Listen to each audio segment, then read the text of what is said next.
na pasulyap-sulyap, nagpapapansin sa'yo. Umabot sa palitan ng mga mensahe, kilig na kilig ako. Kumusta, kain na, hello, magandang umaga. Ingat ka, pahinga, huwag kang masyadong magpupuyat pa. Naramdaman ng puso na dahan-dahan akong nahuhulog sa'yo. Sa kada araw natin na pag-uusap, meron nang namumuo. Ngunit di ko na alam kung anong patutunguhan.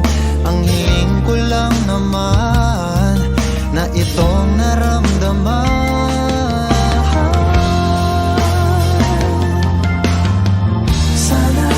Sana naman ay mapagbigyan na at nang mapakinggan ang tibok ng puso kong sa'yo lang naramdaman ng tunay na kaligayahan.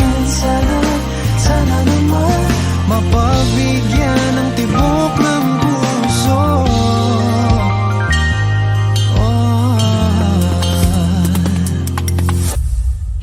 Ngunit biglang katahimikan, wala namang matandaan na nasabi baka sakaling ika'y aking nasaktan. Bigla na lamang ika'y di nagparang